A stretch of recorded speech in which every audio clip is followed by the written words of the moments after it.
Hi hello नमस्कार मु सस्मिता आपन को स्वागत करुच्ची आम चैनल मु आज कराट कलिजार गोटे भेरी टेस्टी रेसिपी मुझे सहित सेयार करने को चाहूँगी। आशा करुँच आपन को बहुत भल लगे तो कंटिन्यू मो वीडियो को देखूँ। जदि भल लगे ताले लाइक शेयर एवं कमेंट माध्यम निश्चय जनइबे केमती कौन लगे। तो तापाई प्रथमे मुझे कड़े बसई अल्प टिके सोरिष तेल मुझे सोरिष तेल को भल से गरम है मुझे तेजपत्र गोटे खंड करके पकेली। तापर से गोटे चामच जीरा पकेली। जीराटा फुटी आसला से गोटे कंचा लंका काटिकी पकई रखी ताको पकईदेली। तापर मुझे दुईटा बड़ बड़ साइजर पियाज काटिकी रखी ताको पकईदेले। पियाज को पूरा गोल्डन ब्राउन कलर है पर्यंत भाजबे और गोटे चामच लुण दे दूँगी जहाँद्वारा कि पियाजटा जल्दी तार कलर आसीज जल्दी सीझीज और बहुत भल से भाजी ने पियाज को। ये देखो पियाजटा धीरे धीरे तार कलर चेंज हो जाइए। तापर मु अदा रसुण गोटे चामच छेचिकी रखी ताकू मु दे दूँगी।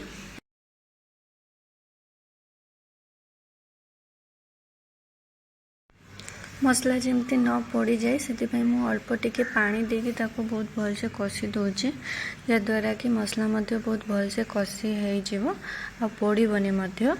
तापर मुझे सब मसला ऐड करेंगे। प्रथम गोटे चामच हल्दी गुंड देली। तापर स्वाद अनुसार आपण लंका गुंड देवे। तापर ये मुझे धनिया गुंड गोटे चामच देली। जीरा गुंड गोटे चामच।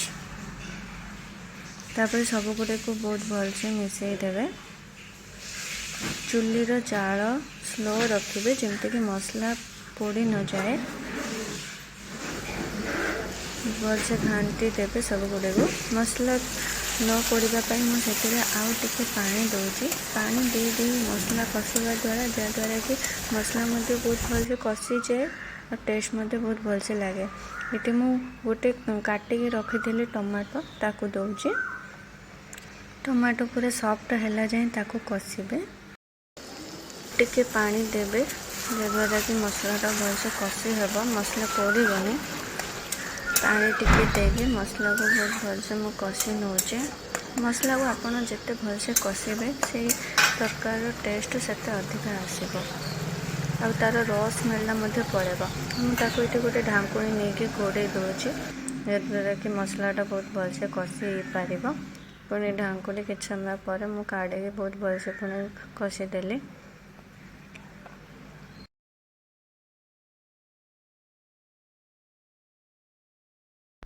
बारंबार आप मसला को कषुवे ना मसलाटा जब पोड़ीज ताहले तरकार टेस्ट पूरा खराब हो मोर ये टमाटोटा आगे सीझा टाइम लगुला तो मुझे आउटे ढांकुणी घोड़े देती पुणी 2-3 मिनिट पर ढांकुणी खोलिकी पुणी चेक करेली तो मोर ये मसलाटा भल से पूरा कषी हो सारी। तो ये कराट एवं कलिजा को बहुत भल से धोईकी रखी ताकू मुदेली।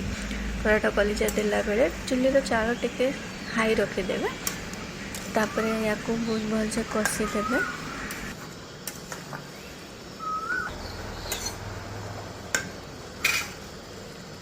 टिके गोड़े देके पुणी ढांकुणी घोड़े देवे।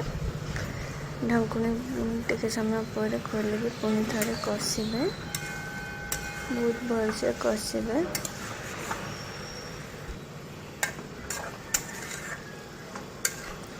मुझे आउ किसी समय पाई तार लेड कवर करके घोड़े रखी 3-5 मिनिट पर ढांकुणी खोलिकी देखी।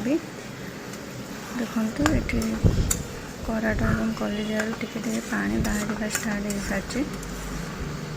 आप बारंबार चेक करुवे ना पोड़ी जीवार संभावना अच्छे। एबे मुझे लुण देवी। स्टार्टिंग रू लुण देती पियाज पकेबा समय टोटाली लुण देनी तो मुझे 2 चामच लुण दूँगी।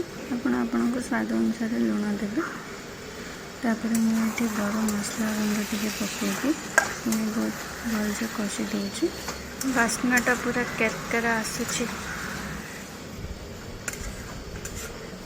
ଲୁଣ ଏବଂ ମସଲା ଗୁଣ୍ଡ ଦେଇକି ଭଲସେ ପୁରା ମିଶାଇ ଦେଲି। ଏବେ ମୁଁ ଆଉ 3 ସେକେଣ୍ଡ ପାଇଁ ତା'ର କଭର୍ ମୁଁ ଘୋଡ଼େଇକି ପୁଣି ଥରେ ଟିକେ ସମୟ ଛାଡ଼ିଦେବି।